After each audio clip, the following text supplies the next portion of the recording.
Most people think poverty is about income, but psychology plays a bigger role than most people realize. Because two people can earn the same amount, live in the same country, face the same economy, and still end up in completely different financial realities. Not because one is smarter, not because one works harder, but because their financial psychology pulls them in different directions.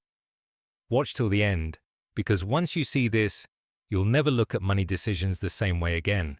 This video isn't about blaming anyone, and it's not about rich versus poor thinking. It's about understanding how scarcity changes the way the brain works, and how that quietly shapes financial outcomes over time. Once you understand this, you'll see why most financial advice fails, and why escaping financial stress is harder than it looks. When money is tight, your brain enters survival mode. Not metaphorically, literally. Scarcity narrows focus. You become obsessed with immediate bills, immediate relief, immediate problems.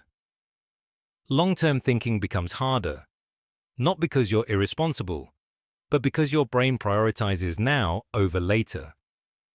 This is why people under financial pressure struggle to plan long-term, make reactive decisions, choose certainty over opportunity. Scarcity doesn't make people careless. It makes them short-sighted. Financial stress does more than affect money. It affects sleep focus, emotional regulation, decision quality. When every decision carries pressure, mental bandwidth shrinks.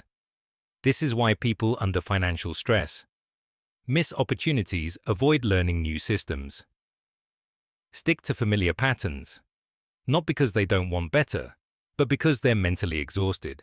Wealth grows best in calm environments. Scarcity creates noise. This is where most advice fails.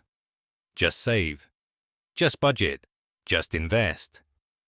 But those strategies assume mental space, emotional safety, long-term confidence. Without those, even good strategies collapse. It's not that people don't know what to do. It's that their psychology isn't designed for compounding yet. You can't build long-term systems while constantly putting out fires. Over time, scarcity becomes identity. People stop saying, "I'm broke right now." They start saying, "I'm bad with money. This is just how life is. People like me don't get ahead." This is dangerous, because behavior follows identity. When improvement feels unrealistic, people unconsciously stop trying. Not dramatically, quietly.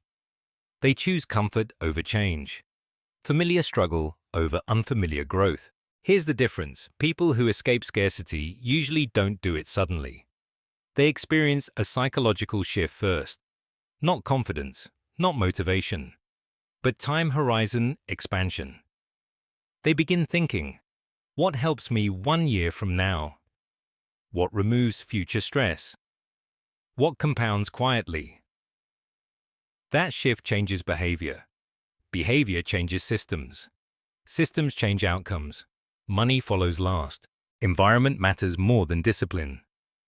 Wealth-building environments. Reduce daily stress. Automate good decisions. Remove constant temptation. Scarcity environments. Force constant choices. Punish small mistakes. Reward short-term thinking. This is why escaping financial struggle often requires changing inputs, not just effort. Different information, different habits, different financial tools. The goal isn't to think rich. The goal is to reduce scarcity pressure.